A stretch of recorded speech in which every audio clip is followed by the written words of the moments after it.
why did Palpatine respect Obi-Wan Kenobi? Now, it's safe to say that the old fart known as Emperor Palpatine respected very few, believing to be the most powerful being in the galaxy. Yet, what if I were to tell you he not only respected another person, but that very person just so happened to be a Jedi? You'd probably laugh in my face and call me a liar. But no.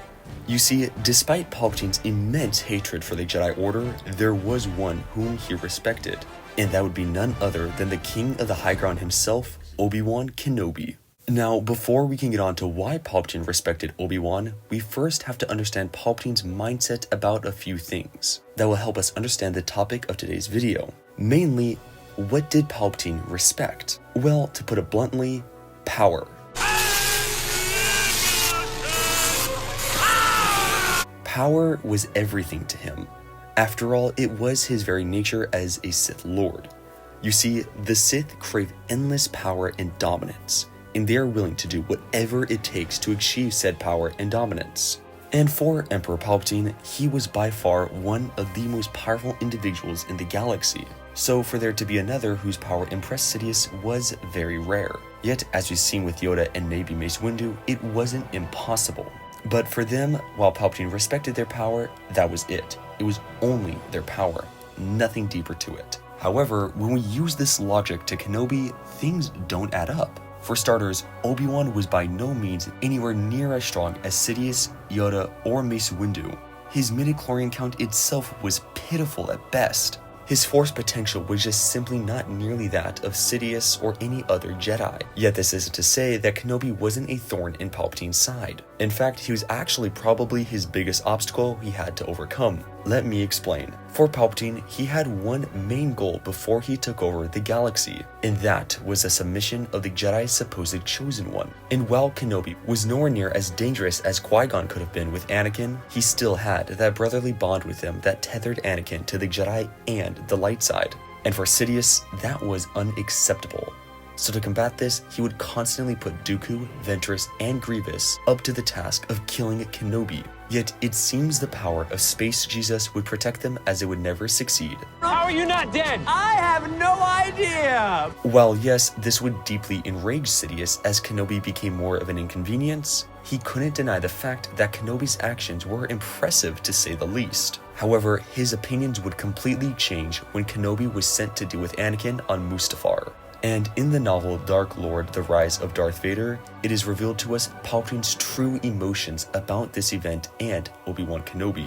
It is shown that he is shocked when he found out that Obi-Wan was the one to confront Vader on Mustafar. In his eyes, Anakin would deck the Jedi Master. After all, he had killed much stronger Jedi in the temple, such as Sindralig. Yet to his complete surprise, Obi-Wan would win. That's impossible! It was unbelievable to Sidious, as Anakin at this point was probably the strongest he had ever been.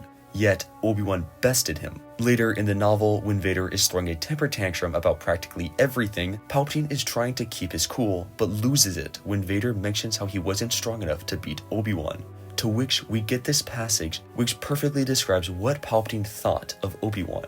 No, you weren't. So imagine what Yoda would have done to you. Obi-Wan triumphed over you because he came to Mustafar with a single intention in mind: to kill Darth Vader. If the Jedi Order had shown such resolute intentions, if it had remained focused on what needed to be done rather than the fears of the dark side, it might have proved more difficult to topple and eradicate. You and I might have lost everything. Now, what's truly interesting about this passage is the fact that Palpatine reveals to us that he believed if the Jedi Order was to be more like Obi-Wan, they might have stopped his grand plan. So while yes, Palpatine did indeed hate Kenobi, he wasn't blind enough to completely reject his abilities and achievements. And this was evidently shown when he beat Vader on Mustafar. It was this incident that truly opened up his eyes to the fact that Kenobi wasn't any Jedi to scoff at. He understood in that very moment that Kenobi had the potential to ruin anything he had ever built, but chose not to destroy Anakin due to the code of the Jedi. He also mentions how Kenobi was able to beat Anakin due to his mindset on the battle. He came there with a single intention: to destroy Vader. While Vader, on the other hand, had a much more convoluted mindset. While it's safe to say that Palpatine hated the Jedi, it's clear now that his opinions on Obi-Wan had changed over the years, from a mere obstacle to probably the most pivotal character in his and Vader's plan. I guess it's true when he says, Palpatine, Sith Lords are our speciality. but apparently sensing Order 66 wasn't. And if you've ever wondered why the Jedi never sensed this betrayal, make sure to click on screen now to watch an in-depth video about it. But anyway, if you enjoyed today's video, make sure to like and subscribe as it helps the channel out a ton. Also, make sure to join my Discord, link is in the descriptions. And with that, my fellow Star Wars nerds, may the Force be with you.